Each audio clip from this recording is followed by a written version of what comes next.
আসসালামু আলাইকুম রহমতুল্লাহ। আজও চলে আসলাম আমার এক ভাস্তার বিয়ে খেতে। চলে আসলাম বৌভাত অনুষ্ঠানে আমরা হাজির হয়ে গেছি। আজকে আমার সঙ্গে ছিল আমার ওয়াইফ, আমার আম্মা এবং আমার মেয়ে।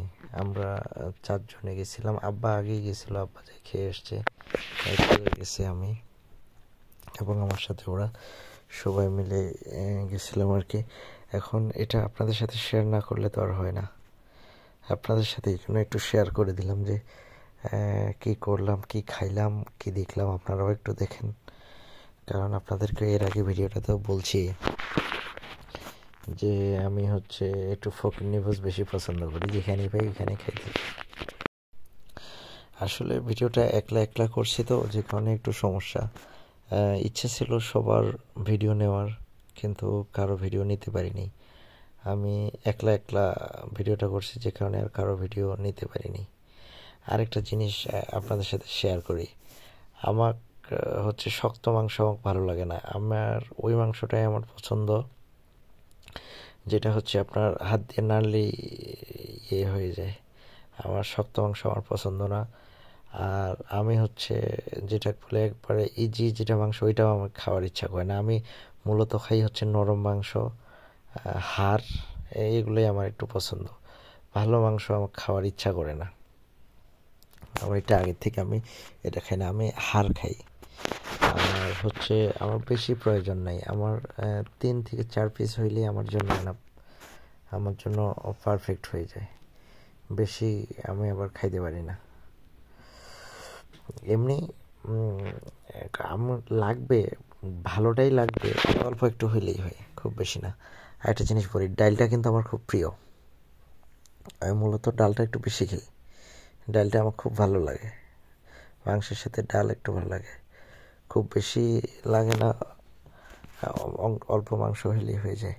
এটা আমার মেয়ে। আপনারা কম বেশি অনেকে সবাই চিনেন আমার মেয়ে। আমার মেয়ে মূলত ঝাল করতেছিল, যে কারণে খাইতে পারতেছিল না। একটু ঝালের কারণে ও খাইতে পারতেছিল না, যে কারণে আমার মেয়েকে খাওয়াই দিয়ে নিয়ে কোলে নিয়ে বসেছিলাম। আমার মেয়ে একটু ঝাল বেশি হলেই খাইতে পারে না। কথা বলতে বলতেই কিন্তু আমি শেষ করে ফেললাম। আমি কথাও বলতেছি, খাচ্ছি, কথা বলতে বলতেই প্রায় শেষ করে ফেললাম। আপনারা দেখতেছেন যে খাচ্ছি।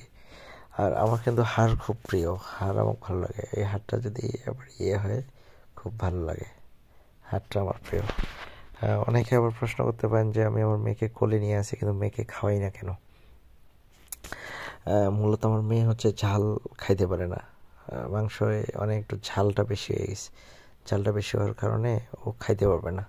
তারপরও মুছে দিছি একটা মাংস, ও খাইছে, আর মেয়েও খাইছে।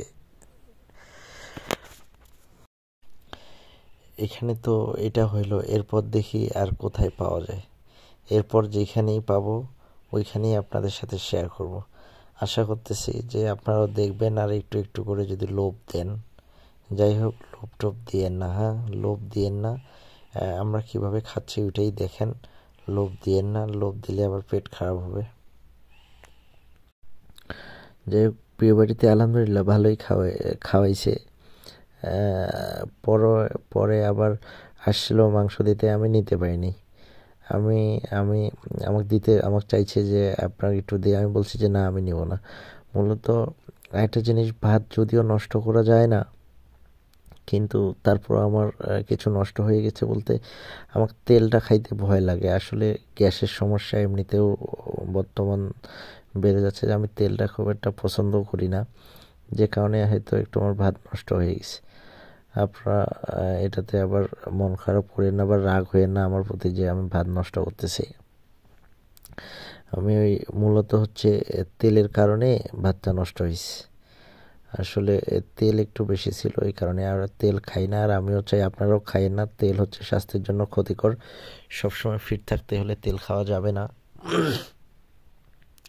এজন্য তেল আমি খাই না। মূলত আমার প্রিয় সোজা বাংলা হিসাব, অনেকে বলে না যে এটা ঝ্যালপেটা, টানলেও ছিঁড়ে না।